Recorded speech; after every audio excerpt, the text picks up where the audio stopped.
Mark Twain famously said that it is easier to fool people than to prove to them that they've been fooled. That's my job. He was the lead prosecutor on one of the most controversial homicide cases of all time, made famous by the hit documentary series, Making a Murderer. You've turned out to be one of the villains in the documentary. And I was named the most hated man on the internet. I was on the same list of people like Hitler. Now the prosecutor who helped secure 2 convictions for the gruesome murder of Teresa Halbach has written a new book, and he's teamed up with one of the lead investigators on the case to fight back against a series they say misled the public into believing a lie. The millions of people that watch this should be angry, not at the justice system, but at these 2 filmmakers. I wrote this book to set the record straight, show that Steven Avery's exactly where he belongs. How could the jury get it so wrong? How could anyone possibly convict hapless father of 5, Steven Avery, and his young nephew, Brendan Dassey, for the horrific murder of 25-year-old photographer Teresa Halbach? We all live on Avery Road. This could be any of us. It's the question millions who viewed the 10-part Netflix series were left asking at the end of it all. But Tom Fassbender, one of the lead investigators on the case, has his own opinion about the documentary. In my opinion, it was agenda-driven. It had a narrative that it wanted to further. Is it inaccurate? Does it lie? Does it omit things? They use facts, they use the case, but they use it in such a way of manipulating the data and splicing into further their narrative that Steven Avery is innocent and that there's this big setup. That didn't happen. That did not happen. What did happen, what no one disputes, is that on October 31st, 2005, Teresa Halbach was called to the Avery salvage yard by Steven Avery himself to take pictures of a vehicle for sale, then disappeared. Her car was found days later on the outskirts of the Avery lot, and right away authorities knew this would be no normal investigation. Do we have a body or anything yet? I don't believe so. We have Steven Avery in custody, though. Steven Avery had come to somewhat of a celebrity status in the previous 2 years because he had been exonerated on previous crimes after he had served, I think it was 18 years in prison. To be specific, Avery had served 18 years of a 32-year sentence for a violent sexual assault and attempted murder he didn't commit, exonerated by a simple DNA test after nearly 2 decades behind bars. Oh, hello. At the time Teresa went missing, he was suing the county for $36 million, which is where Ken Kratz and Tom Fassbender, both from neighboring counties, came in. There was that potential conflict of interest. Manitowoc Sheriff had requested the Calumet County Sheriff to take over the investigation. Calumet Sheriff agreed to do so. Same thing happened with the prosecution. An important distinction, say both Kratz and Fassbender, since they believe the documentary made it seem like they were part of some sort of revenge plot because of Avery's lawsuit. Did you ever work on the first Avery investigation? Absolutely not. I had never met Steven Avery. I had nothing to do with his first case, and the Making a Murder tends to make it look like maybe, we were. It's for reasons like these that Ken Kratz says he wrote his new book, Avery, the case against Steven Avery and what making a murderer gets wrong. Somebody had to step up and say, this shouldn't happen. This is wrong. The jury saw the complete evidence. The jury wasn't fooled. And the prosecution says their case was made almost as soon as Teresa's car was found on Avery's lot and a cadaver dog detected blood inside. The car was secured. No one touched or went in the car. It went down to our crime laboratory in Madison, Wisconsin, where they analyzed it. They find male and female blood in the RAV4. Some of the blood comes back to Steven Avery. But just how Avery's blood got there would become one of the biggest sticking points for the defense. The big moment in the documentary is, there is a hole in the top of the plastic stopper Right. to the blood vial of Steven Avery. What Jerry Buting famously refers to as a red letter day for the defense. That's right. The evidence in question was a tube of blood authorities already had from Avery's previous conviction. There isn't any question what the filmmakers want you to believe, that must mean that this blood vial was tampered with. And there's dramatic music and, of course, all of these aha moments. The fact of the matter, though, is that there's supposed to be a hole in the top of that purple top. That's how the blood gets in there. And we had a nurse who had given a sworn statement. So I put the hole there. That's how it got there. So Mr. Buting, Mr. Strang, and certainly these two filmmakers, 10 years later, by the time Making a Murderer comes out, they know that that vial isn't tampered with. So how did that swipe of blood end up in Teresa's RAV4? Investigators say through this cut they found on Stephen Avery's right hand.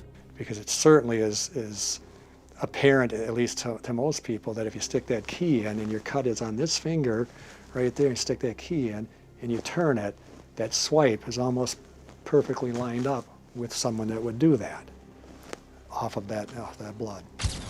Which meant that at some point, Stephen Avery was in the driver's seat of Teresa's car, turning her key. Yes, that key. That key and the finding of that key is very controversial based on the documentary. They like to paint it that way, yes. I don't think it is. According to the documentary, Teresa's key, found with Stephen's DNA on it, was only discovered after 7 searches of the property, even though it appeared to be hidden in plain sight. And they advanced that exact claim at trial. But both Kratz and Fassbender say that's a misunderstanding of the facts, that there were really only 2 searches, one of which was on the first day and because of weather got called short. It was anything but a complete and thorough search of that residence. As for the other times they were on the property, it was to get specific items, but no thorough searching until the day they found the key. So there were entries made for targeted reasons, but this was the first thorough search of the bedroom. That key was found exactly when it should have been found. And to suggest otherwise... Are you kidding me? These are good officers, and I know very well. No. When an officer from the same department Stephen Avery was suing found the key that led him to Teresa Halbach's car, even former prosecutor Ken Kratz knew he had his work cut out for him. It was, I think, the very first bump in the road, if you will, from an investigative standpoint, where I was able to predict this was going to be something the defense was going to talk about. But then that wasn't the only evidence they had pointing at Avery. There was also his blood inside Teresa's car, and even though the defense claimed it was planted, what viewers of Making a Murderer never saw was the non-blood DNA police also found on the latch under Teresa's hood. The non-blood DNA was most likely from skin cells from Stephen Avery's hand. That's really hard to explain, and so the filmmakers chose, rather than to explain it, they chose to ignore it. They've been asked why would you not put that in? They said that wasn't very important. They know that was a central part of my closing argument, and the jury certainly heard it. The jury knew that that was important. While the documentary did focus on the burn pit found just outside of Avery's garage, containing the charred bones of Teresa Halbach, there were other artifacts the film didn't discuss. A burn barrel containing a scorched cell phone, PDA, and camera. And further investigation determined the phone to be of the same make and model that Teresa had. The PDA was determined to be the same as a PDA that Teresa had, and the camera was the same make and model of the camera that Teresa used. Avery was arrested not because he was set up, Fassbender says, but because the evidence was screaming his name. Avery himself wasn't talking other than to say he was innocent.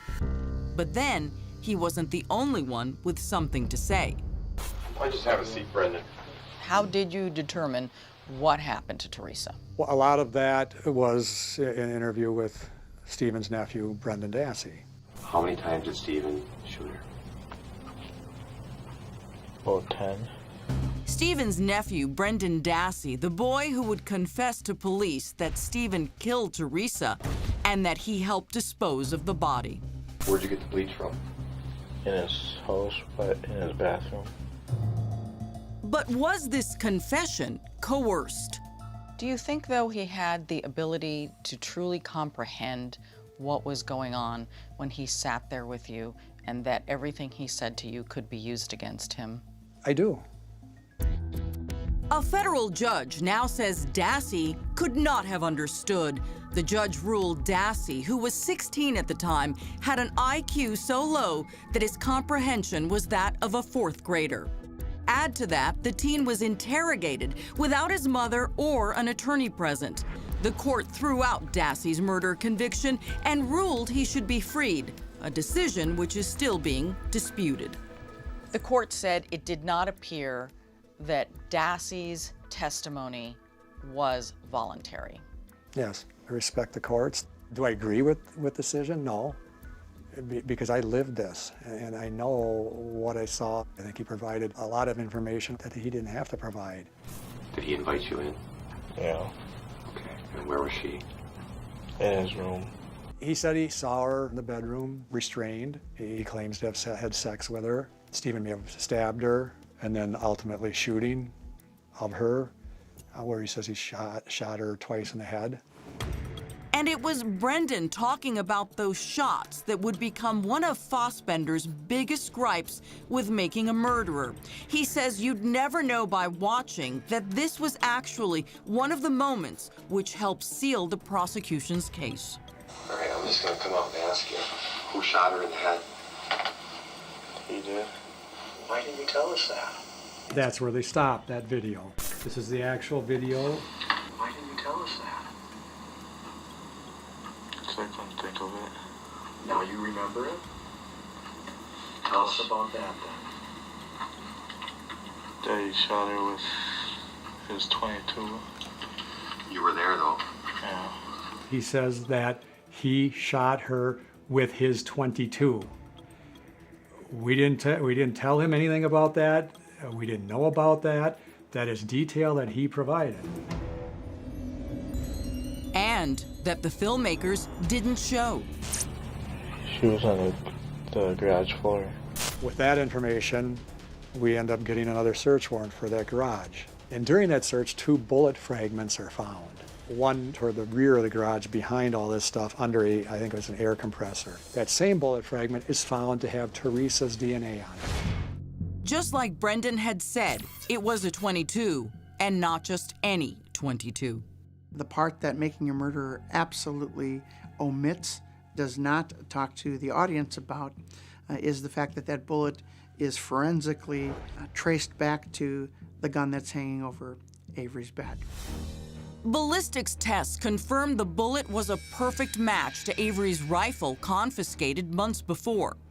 Now, process that a little. If I were to plant evidence, now I got to get Stephen's gun. I've got to fire the bullet from Stephen's gun. I got to recover that bullet. Now, I got to find Teresa's DNA and put her DNA on that bullet fragment. And then I got to get back in that garage at some time and put it in there. And on top of it, why, if I was going to plant it, why would I put it in the back of the garage under a compressor? Why wouldn't I put it somewhere where someone's going to see it? You mean like next to the key? Exactly. And the juries had a hard time believing it as well. Both Stephen Avery and Brendan Dassey were ultimately found guilty of first-degree murder, the dramatic finale to the trial, and later, the film. But after that came the backlash. Right after Making a Murderer came out, there was a pretty concerted effort to drive me out of business. I had car windows shot out, I had damage to property, I had very specific threats made against me, even to the extent of somebody hoping that my daughter got raped and that I would be made to watch it. Thankfully, Ken says he doesn't actually have a daughter. He also says he's not necessarily surprised by the response. This docudrama cast its villains very intentionally.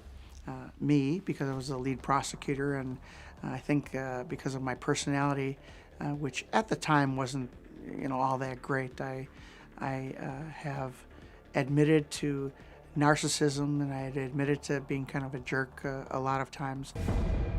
And then there were the more serious allegations brought up against the then married prosecutor at the end of the documentary. There were some things that came out about you, one of which is that you were sexting and having an inappropriate relationship with a woman who was a domestic violence victim. How do you explain that part? I asked to meet this girl for a drink, for a beer, after her case was over. I called her a hot young nymph. Look, it's clumsy, it is stupid, but it wasn't sexual.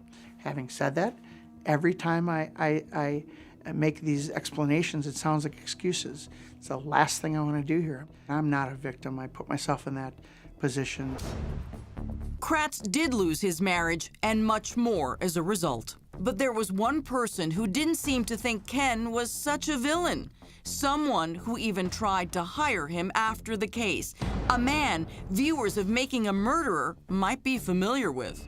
So on June 18th, 2013, Steven Avery wrote to me. His letter simply reads, "I always sought the truth. There's nothing I would have covered up. There's no cop that I would have covered up for.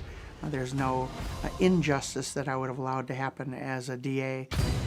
Well, not quite. Ken Kratz, the once respected district attorney of Calumet County, lost it all after he was caught sexually harassing a crime victim seeking protection. Let's talk about the sexting. What was going on in your head that you would be so inappropriate with a domestic violence victim? Well, at the time, I was using a combination of prescription drugs. I was using Vicodin and Ambien and Xanax. Kratz lost his job as DA. His law license was suspended for 4 months, and he checked himself into a clinic for sex addiction. After your sexting scandal made the news, at least 4 women came forward, and the Department of Justice did investigate their allegations. They did, and they were decided to be or found to be without merit. The Making a Murderer filmmakers had to know that those 4 allegations were dismissed, and the question that I would have for them is, if you knew it wasn't true, why'd you put those in this movie? Why'd you put those allegations that were made against me several years afterwards? The answer, I think, is clear, that I'm the villain. We did reach out to the filmmakers for a response to those and other claims made in Ken's new book, Avery, The Case Against Steven Avery and What Making a Murderer Gets Wrong. But they declined to comment at this time. If you had to place blame for the demise of your career, would you blame the documentary, or would you blame your addiction and the other behaviors that went with that? Oh, I won't blame any of those people. I blame me. I blame Ken Kratz. And even after the controversial case, after the allegations, there was one person who seemed to hold Ken in high regard, at least enough to want to work with him. The murderer in Making a Murderer, Steven Avery. I am fascinated by the fact that after the case was over, Steven Avery wrote to you several times asking you to help him with his defense. He did. After all of his appeals were done and there was no prohibition to he and I having contact anymore, he had invited me to come visit him. And Ken says the 2 men began exchanging letters like this one. His letter simply reads, "Hi, Mr. Kratz. You don't work for the state no more, so why don't you take my appeal?" He wanted me to look into some other suspects in the case, including his sister-in-law. Steven continues, "See, we can all get money together." And he signs it, Steven Avery. But that made-for-TV pairing was not to be. I told Mr. Avery in no uncertain terms I wasn't interested in being his lawyer or in representing him. And after I realized that he wasn't going to be serious about ever telling his story or wanting to come clean, I quickly concluded our pen pal relationship. Avery is now being represented by high-profile attorney Kathleen Zellner, a lawyer known for reversing wrongful convictions. Though Brendan Dassey's life sentence was recently overturned by a U.S. magistrate judge, he remains behind bars while the state of Wisconsin appeals. What do you think should happen to Brendan Dassey? I'm going to leave that at this point for the courts to decide. I feel a lot of empathy. I feel that if not for Stephen, he isn't where he should be. And as far as Steven Avery goes, is he where he belongs? Absolutely.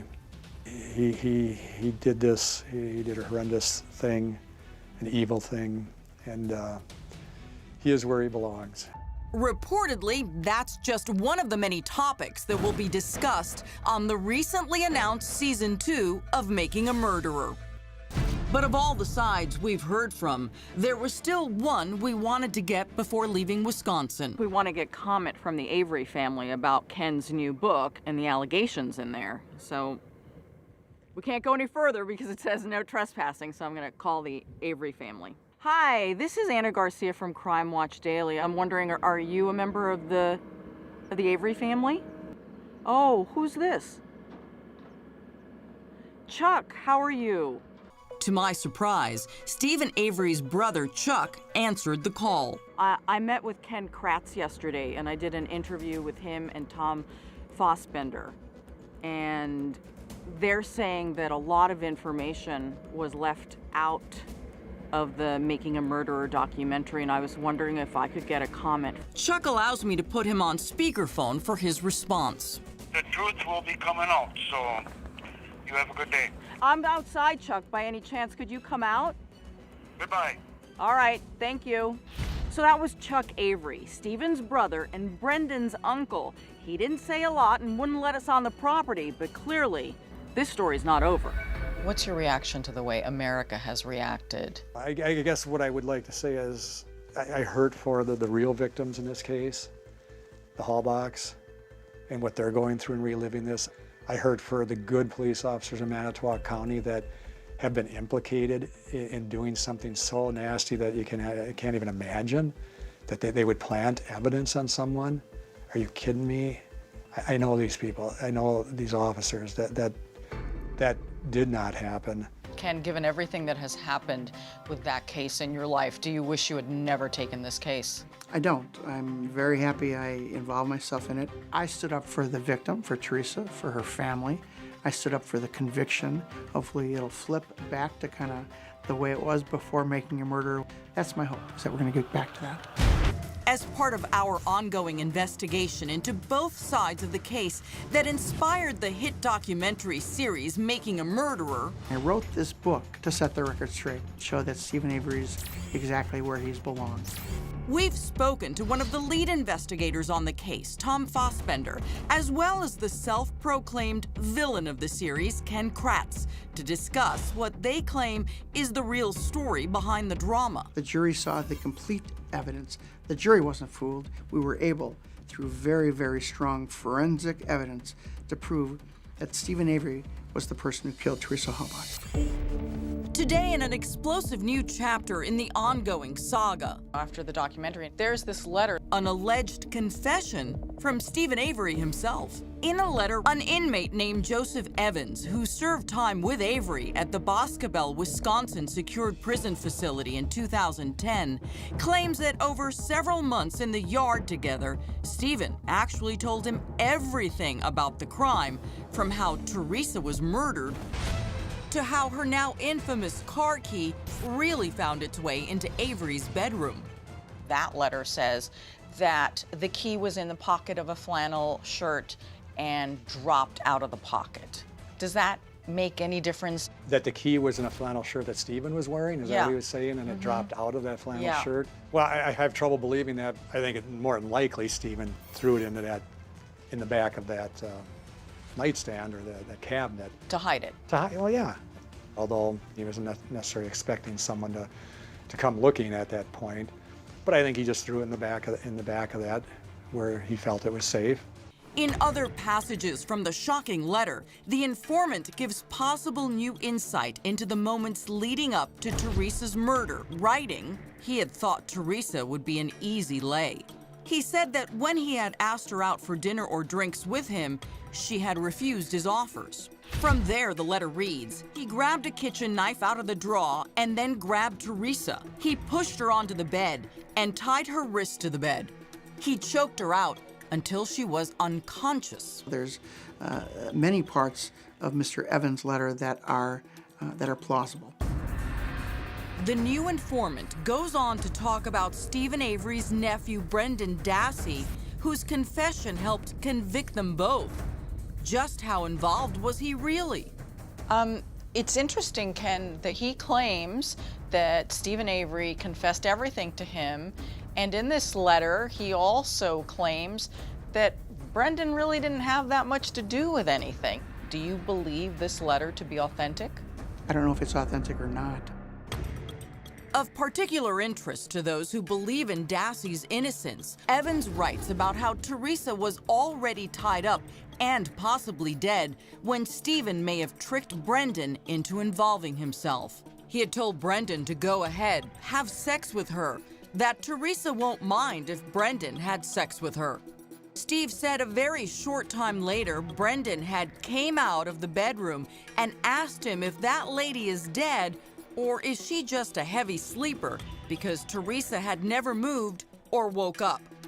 It may or may not be believed. It'll depend on all those other circumstances. Well, what do you think? I mean, this is your case. What do you think? I don't know. You have to have an opinion on this, Ken. And if I did, I wouldn't share it with you because it isn't something, it isn't a rabbit hole that I really want to go down. And perhaps that's because Brendan Dassey's case is still very much ongoing. A judge recently overturned his conviction, though he remains behind bars while the state of Wisconsin appeals. What's interesting about this one is that it actually helps the nephew, Brendan Dassey, who is now appealing. The main actor clearly is Stephen Avery. It's not Brendan Dassey. Brendan Dassey, in my opinion, never would have raped or killed Teresa Halbach without the involvement of Stephen Avery. Could this letter in some way affect Brendan Dassey's appeal? Probably not the appeal, unless there is a piece of physical evidence. His appeal is going to rise or fall on whether or not that confession is going to be upheld by the federal courts. But could this letter about Avery's alleged confession affect his attorney's latest plans to get his conviction overturned?